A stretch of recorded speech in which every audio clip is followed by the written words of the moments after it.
요한복음 18장 25절에서 27절 말씀입니다. 시몬 베드로가 서서 불을 쬐더니 사람들이 묻되 너도 그 제자 중 하나가 아니냐? 베드로가 부인하여 이르되 나는 아니라 하니 내 세상에 종 나는 그들의 입에 귀를 달린 사람의 친척이라. 이르되 네가 그 사람과 함께 동산에 있는 것을 내가 보지 않았느냐. 이에 베드로가 또 부인하니 곧 달기 울더라. 아멘. 하나님은 다시 베드로에게 우리를 주목하게 우리의 눈을 돌려주십니다. 베드로를 다시 봐라 그렇게 하십니다. 사실은 예수님이 시몬 받고 있는 동안에 있었던 일입니다. 베드로는 예수님이 안나스와 대면하고 또 신문 받고 사람에게 맞고 조롱당하고 있는 동안에 이 악한 사람들과 한 자리에 서서 불을 쬐고 있었습니다. 18절이죠. 그때가 추운 거로 종과 아랫사람들이 불을 피우고 서서 쬐니 베드로도 함께 서서 쬐더라. 이 말씀이 이어지고 있는 겁니다.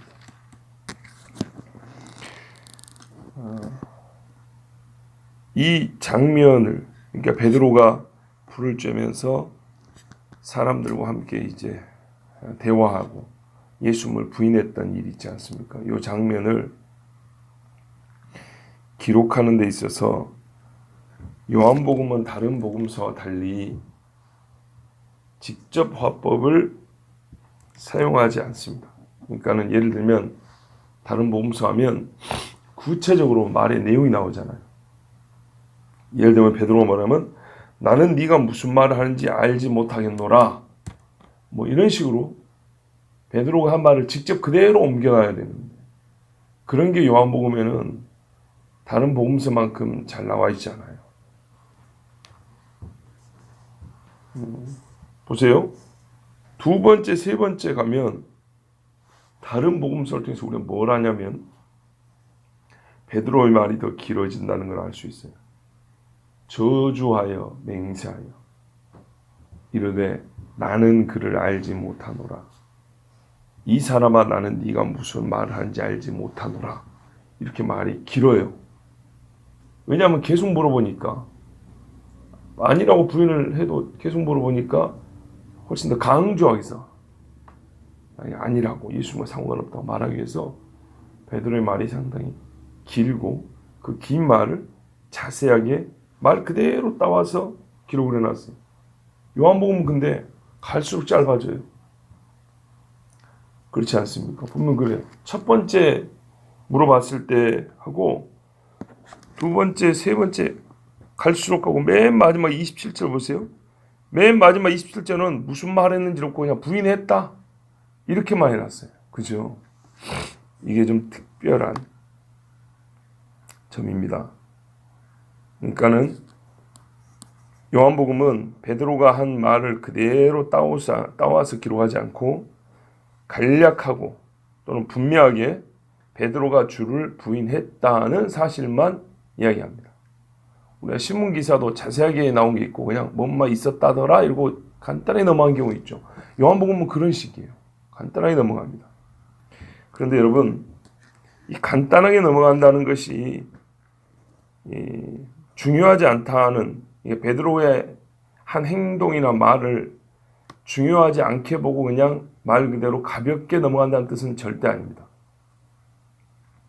무슨 뜻이냐면 간단하지만 분명하게 요한복음은 똑같은 말을 반복해 기록하고 있습니다. 베드로가 주를 부인했다. 부인했다. 부인했다. 성령께서는 베드로의 구체적 발언보다는 그가 한 말이 무슨 의미인가를, 그가 무슨 짓을 한 것인가에 대하여 내린 판단을 우리에게 들려주고 있는 겁니다. 그가 말을 길게 건 짧게 건 간에 그날 베드로는 결국 뭐 했냐면 주를 부인했다. 부인했다. 따라서 저 역시도 베드로의 구체적인 발언 내용을 가지고 여러분이 전하지 않겠습니다. 뭐 저주한 게 무슨 뜻이냐, 이 사람아 나는 그러니, 이거는 예전에 마태복음 강의할 때 다 했던 것이고, 오늘은 요한복음을 설교하는 시간이기 때문에 성령께서 요한을 통하여 말씀을 기록하신 그 특징, 그 의도에 따라 한 가지에 주목할 겁니다. 베드로는 결국 뭐였냐? 예수님을 부인한 겁니다. 베드로가 대제사장의 집에서 예수님을 부인하였다는 사실 그 자체가 의미 있는 것입니다. 결국에 우리가 말이 훌륭하냐 모질하냐, 말주변이 좋냐, 좀 말을 잘 못하냐, 그게 중요한 게 아니고 과연 예수를 시인하는 입이냐 부인하는 입이냐, 이것이 문제입니다. 베드로는 대제사장의 집에서 예수님을 부인했습니다. 그는 예수를 부인한 것.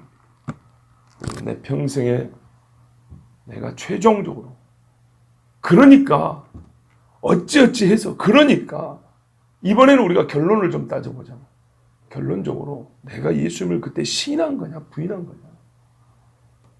지금이라도 부인했던 일이 떠오른다면 성령은 분명히 우리에게 판단을 내려 기록합니다. 너는 그날 그때 나를 부인했느니라. 이 베드로가 예수님을 부인했다는 사실, 이 사실로부터 우리는 두 가지 차원에서 중요한 두 가지 차원에서 중요한 하나님의 계시를 듣습니다. 깨닫는 겁니다. 첫 번째는 예수님이 신문 받을 때 주의 제자 또한 신문을 받는다입니다. 그렇죠. 예수님이 안나스한테 신문을 받고 있는 동안에 제자는 밖에서 또 신문을 받습니다. 이걸 절대로 잊으면 안 됩니다. 성경에 보세요. 예수님이 영광 받으실 때 그를 따랐던 사람들도 영광을 받습니다. 육으로 계실 때도 그렇고 주님이 다시 오실 때도 그렇습니다. 죽으나 사나 예수님이 영광 중에 있을 때 그리스도인은 같이 영광을 받고요. 자, 생각해보죠. 온 세상이 예수를 높이는 세상이에요. 그러면 그리스도인들이 영광을 받을까요? 안 받을까요? 당연히 받죠. 자, 온 세상이 예수 죽이자고 막 난리를 하고 있어요. 그러면 그리스도인도 당연히 눈에 띄는 대로 죽는 거죠. 이게 지금 1대1의 상황이니까 그렇지, 이거를 똑같은 성질을 크기만 확대시키면 됩니다. 기독교를 반대하고 핍박하는 국가에서는 예수를 믿는 것, 즉 예수를 부정하고 예수님의 말씀 성경을 부정하고 십자가를 없애고 예수님의 사람을 죽이고, 예수 그리스도를 믿고 경외하는 집에서는, 그런 나라에서는 성경을 보급하고 기도처를 만들고 교회를 세우고 사람들이 활발히 전도를 하고 그걸 잘했다고 말해줍니다. 로마서 8장 17절에 자녀이면 또한 상속자 곧 하나님의 상속자요 그리스도와 함께한 상속자니 우리가 그와 함께 영광을 받기 위하여 고난도 함께 받아야 할 것이니라. 예수님이 영광 받을 때 그의 제자들도 함께 영광을 받고, 예수님이 고난 받을 때 그의 제자라는 사람도 당연히 함께 고난을 받는 겁니다. 진짜입니다. 베드로가 언제 이렇게 위기에 처한 적이 있습니까? 예수님이 이와 같은 위기에 처하지 않는 이상 베드로도 그런 적이 없습니다. 다른 제자도 마찬가지입니다.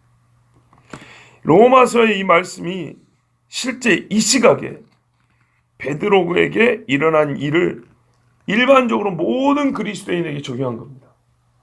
그렇죠? 이 사건이 일반화시키면 바로 이런 겁니다. 주와 함께 영광을 받고 싶은 사람은 그리스도와 함께 고난도 받아야 된다.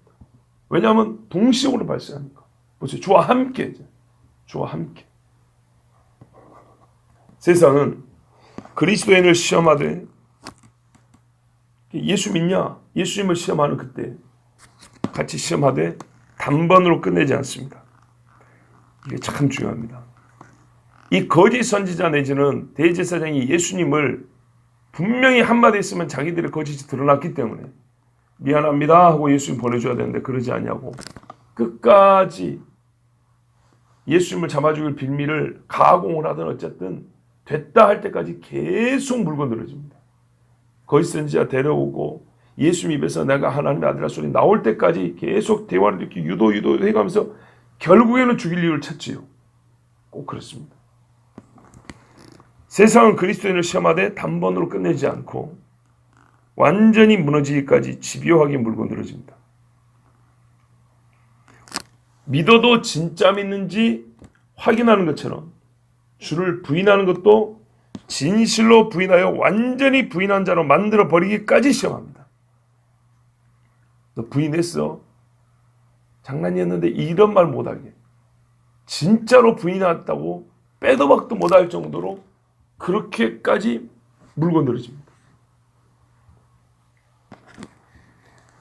또 갈수록 세상이 어떻게 하냐면 예수님을 여러 가지 루트에서 공경로가 다양해요. 예수님을 부정하는 이론들이 갈수록 다양해지고 있어요. 그럴듯하게 예수님을 인정하는 것 같은데 부정하는 아주 눈속임도 갈수록 수법이 교묘해지고 있어요. 그 중에 무서운 것을 제가 금요일 날 하나 전할 겁니다. 그런데 이 말은 곧 예수님이 공격받을 때 그리스도인도 똑같이 공격받기 때문에 그리스도인도 세상으로부터 예상치 못한 공격로로 습격을 받고 있다는 것을 아셔야 됩니다. 베드로에게 일어난 일을 보세요. 만일에 베드로가 똑같이 대제사장 앞에 섰다면, 예수님 옆에 같이 서 있다면, 두 분이 같이 서 있다면 적어도 베드로가 그날 예수님이 이렇게 창피하게 부인하지는 않았을 겁니다. 왜냐하면 이 사람은 공적으로 이렇게 드러난 자리에서는요, 칼을 뽑은 사람입니다. 그러나 전혀 준비되지 못한 상황과 상대로부터 급작스러운 질문의 형태로 공격을 받자 그대로 자빠지고 말았습니다. 마커스 다드라는 신약학자가 있어요. 모든 학자들이 다 잘못된 건 아니고요. 이렇게 좋은 사람도 있는데 이분이 이렇게 말했어요. 베드로가 예상치 못하게 무너졌잖아요. 자, 그분의 해석을 한번 들어보십시오. 마귀는 그가 빠져나갈 수 없는 아주 미세한 채를 가지고 있었다. 이런 표현을 쓴 것은 예수님이 마귀가 너를 까부르려고 한다 이랬거든요. 채로 이렇게 발을 까불. 그래서 이렇게 쓴 거예요. 그는 베드로가 특별히 노력하여 단단히 준비를 할 수 있었던 공적인 시험의 자리로 데려가지 않았다. 모든 시험은 베드로가 자신이 시험을 받고 있다는 사실을 알기도 전에 끝나고 말았다. 실제로 우리가 겪는 대부분의 시험도 이러하다. 우리는 하루 일과 중 다른 사람과의 사업 거래에서 그리고 몇몇 친구들과의 이야기 또는 저녁 시간의 대화를 통하여 우리가 그리스도의 진실한 친구로서 그를 잊을 수 없는지 아니면 우리가 그의 것이라는 사실을 숨기는지 하는 사실을 알게 된다. 그러니까 일반 대화에서 나도 모르게 예수님을 시인하고 부인하고 이런 일들이 일어난다는 거예요. 찰나의 순간이 지나가 버린다는 겁니다. 우리가 직면해야 할 이 모든 싸움에서 우리는 자신의 입장과 병기를 선택할 만한 시간이 주어지는 공적인 도전을 받는 것이 아니라 갑작스런 타격으로 시험은 우리를 찾아온다. 이 상황에서 우리가 구원을 받을 수 있는 것은 오직 언제나 그 타격을 막기에 충분한 갑옷을 입는 것이다. 그리고 우리는 이 갑옷을 언제나 지니고 있을 수 있다. 자, 서양식 표현입니다. 우리가 전혀 예수님을 아느냐고 질문을 받고 있는 상황이라고 감지도 못할 때 실제로는 나하고 대화하는 사람은 나를 테스트해 본다고. 저 사람이 성경을 아는 사람인가? 교회 좀 다니는 사람인가?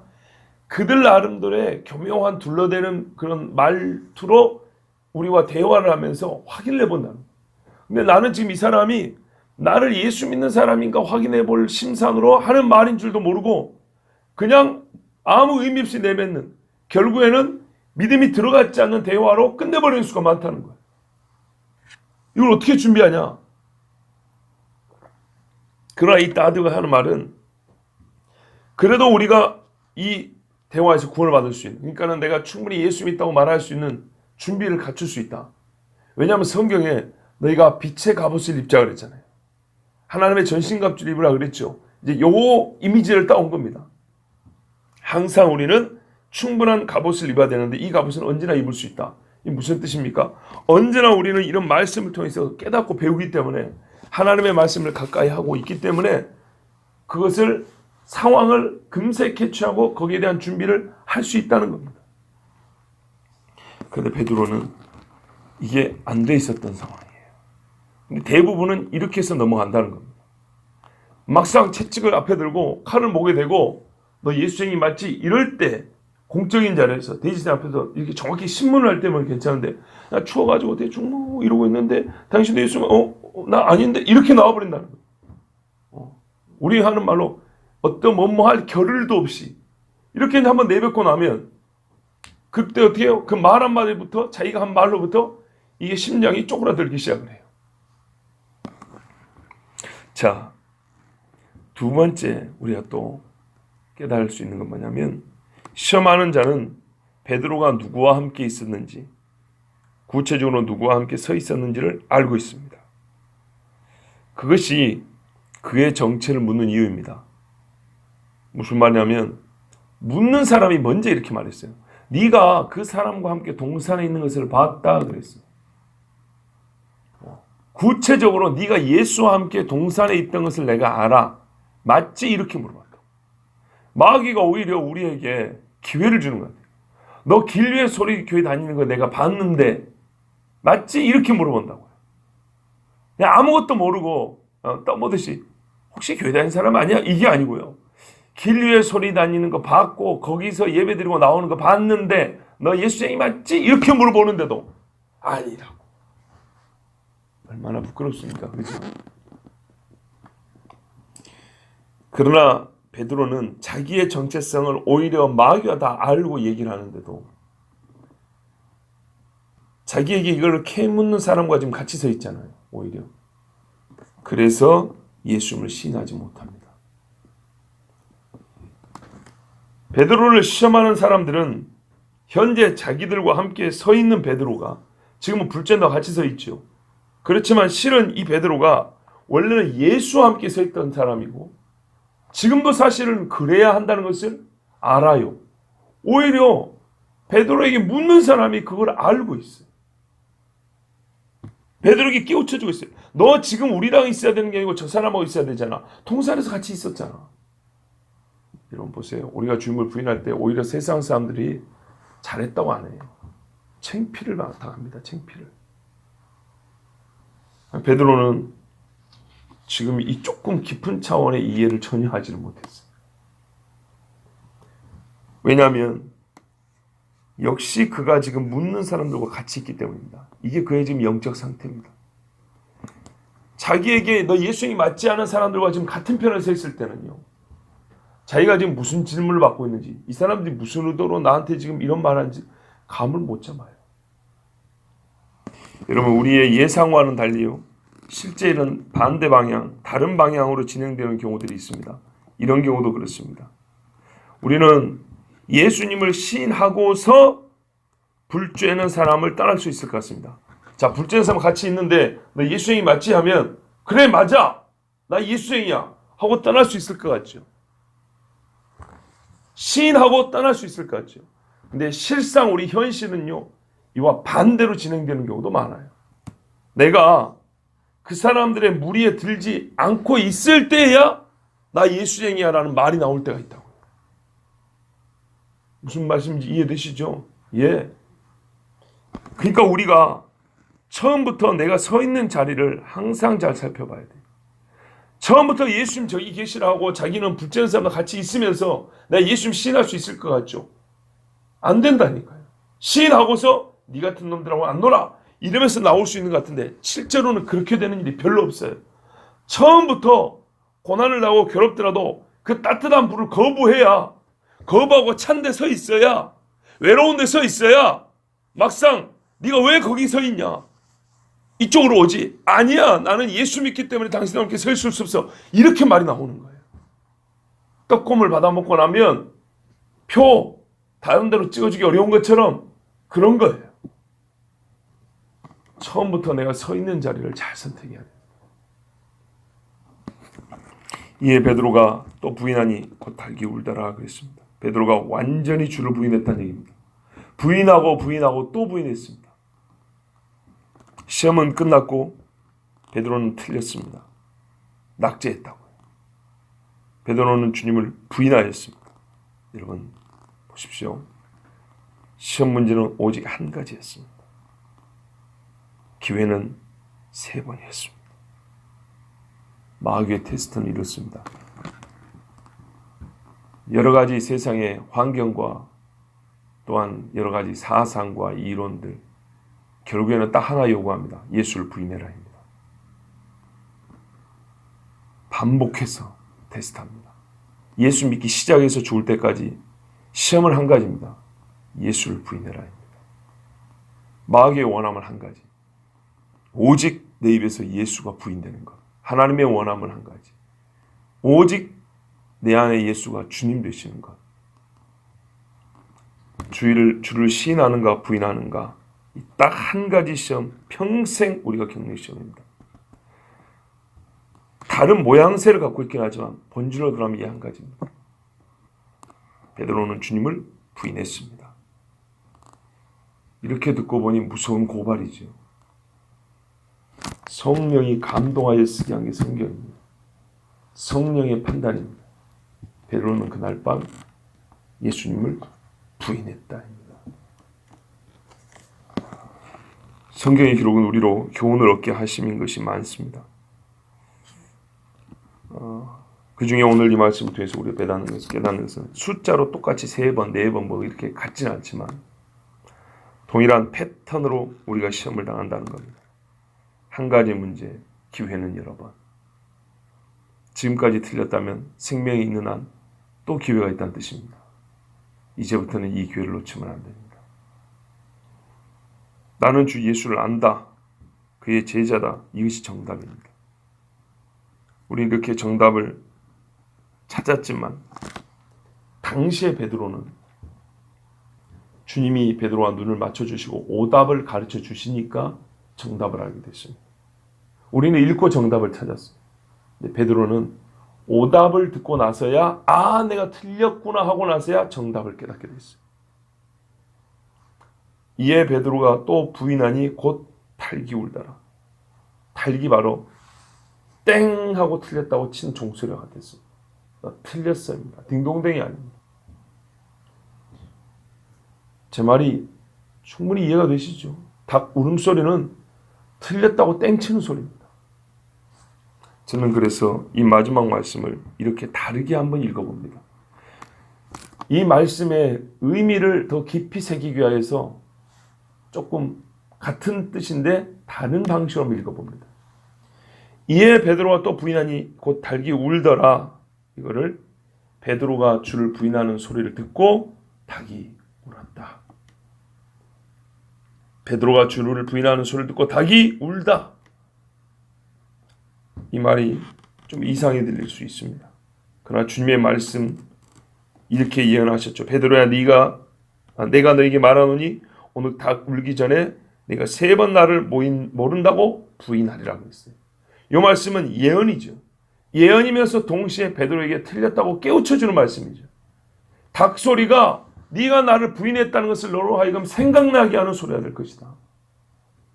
너로 하여금 네가 무슨 짓을 했는지 말씀드렸잖아요. 처음 부인할 때 자기가 뭔 말했는지도 몰라요. 2번째 부인할 때 뭔 말인지 몰라요. 3번째 부인하기까지도 몰랐어요. 그러나 예수님과 눈이 마주치자 덜컥 하는데 닭이 꼬꼬대 울어버린 거예요. 틀렸구나.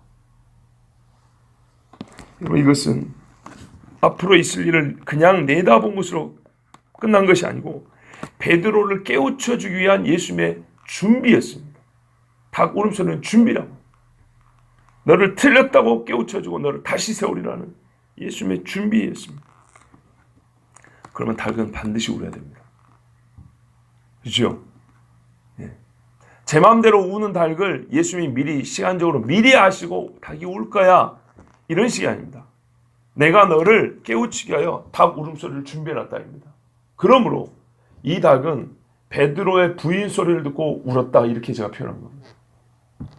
반드시 이때 주님은 이 타이밍에 베드로는 주님을 믿지만 주님은 베드로를 다시 이렇게 세워야 되니까. 그래서 이 시점에 닭은 반드시 울어야 합니다. 주님의 명령입니다. 사랑하는 베드로를 일으키기 위하여 주님이 준비하신 구원의 수단이기 때문에 울어야 합니다. 우리가 주님을 부인하거나 죄를 지을 때 주님은 반드시 우리를 버리지 않았다면 이렇게 세울 준비를 미리 갖추어 있습니다. 사인이 옵니다. 너 틀렸어. 다시 일어나고 닥소리를 준비해 놓으십니다. 베드로가 이르되 이 사람아 나는 네가 하는 말을 알지 못하노라고 아직 말하고 있을 때 닭이 곧 울더라. 주께서 돌이켜 베드로를 보시니 베드로가 주의 말씀 곧 오늘 닭 울기 전에 네가 3번 나를 부인하리라 하심이 생각나서 밖에 나서 심히 통곡하니라. 이게 누가복음 22장 60절에서 62절 말씀입니다. 보세요. 3가지 일이 동시에 일어났습니다. 베드로가 마지막 부인하고 있는 이 순간에 닭이 동시에 오르고 예수님과 눈이 마주쳤습니다. 이 3가지 일이 동시에 오르고 딱딱딱 이렇게 일어났습니다. 예수님의 준비입니다. 이래서 베드로가 회개할 수 있었습니다. 예수님은 베드로가 마지막 부인하는 이 타이밍에 저 멀리 있기 때문에 베드로 말씀 들리지 않습니다. 그러나 주님은 아시고 사람의 청각으로 들린 것이 아니지만 눈을 딱 그렇게 베드로 봤습니다. 꼿꼿해 눈 마주치고 귀에 들리고 봤으면 내가 주님을 부인했구나. 이게 깨달아진 겁니다. 왜 이런 일이 있습니까? 베드로 살려주려고 그러고 전에 예수님을 보고도 파도치는 바다를 건너다가 믿음을 잃고 빠져간 베드로였습니다. 그때 주님이 손을 내미셔서 베드로를 건지셨습니다. 똑같은 경우입니다. 내가 주를 버리지 않겠습니다 하고 신나게 뛰어다가 푹 빠져버렸습니다. 빠져 죽어라 그런 게 아니었습니다. 주님 미리 알고 준비해놨습니다. 손을 내미신 겁니다. 그래서 우리도 아직 기회가 있다는 겁니다. 뭐 있는 동안 생명 있는 동안에 시험은 죽을 때까지 반복되기 때문에 주님 앞에 여전히 기회를 우리는 얻고 있는 시간입니다. 여러분, 주님은 지금 이 외로운 길을 함께 갈 친구가 필요했고 같이 죽자란 뜻은 아닙니다. 같이 서 있어 줄 친구가 필요했던 시간입니다. 주의 의로우심을 증언해 줄 증인이 필요했고 주와 함께 동산에 서 있던 것처럼 재판주도 함께 서 있어 줄 제자를 기다렸지만 아무도 없는 지금 모두가 주를 떠나고 부인한 지금에도 우리 주님은 사랑 많으신 내 주님은 무너진 베드로를 다시 바라보셨습니다. 그리고 다시 일으켜 주셨습니다. 마태복음 26장 75절에도 말씀합니다. 이에 베드로가 예수의 말씀에 닭 울기 전에 네가 3번 나를 부인하리라 하심이 생각나서 밖에 나와서 심히 통곡하니라. 조금 과장을 붙여서 제가 말씀드리면 제가 이 말씀 주님과 눈이 마주치고 밖에 나와서 심히 통곡하기까지 이 마지막 이 장면 제가 처음 설교한 게 2006년입니다. 그때 이후로 성경을 계속 보면서 이 말씀을 얼마나 많이 읽었겠습니까? 볼 때마다 성경을 통독할 때마다 각 복음서마다 기록하고 있으니 이 부분을 몇 차례나 봤겠습니까? 그런데도 그 해에 처음 묵상하고 설교한 이래로 지금까지 단 한 번도 가슴으로라도 울지 않고 지나친 적이 없습니다. 이 말씀은요. 베드로가 주님이 네가 나를 3번 부인하리라 하심이 생각나서 밖에 나서 심히 통곡하니라. 이 말씀은요. 읽을 때마다 나를 울리는 말씀. 왜냐하면 이게 나니까.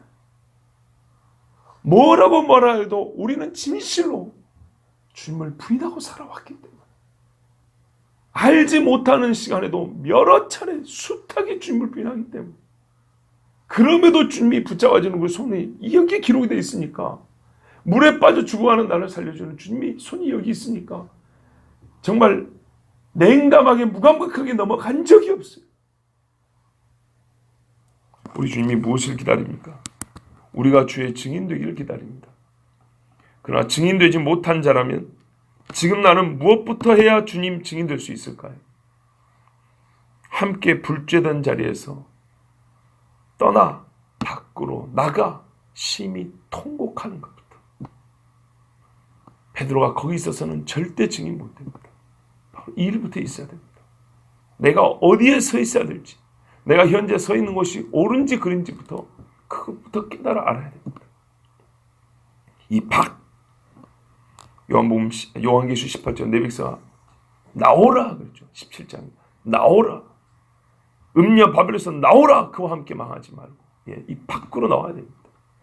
이 밖은 나 자신의 믿음 없음을 회개하는 자리일 뿐만 아니라 우리 주님께서 사랑하는 제자를 다시 손잡아 일으켜 주시는 구원의 곳이기도 합니다. 혹여나 지금까지 주님을 부인하는 자와 함께 있었다면, 그러면서도 내가 부인한 줄 몰랐다면 밖으로 나오십시오. 그리고 주님을 시인하는 자였다면 계속 시인하십시오. 이 시험은 죽을 때까지 반복될 겁니다.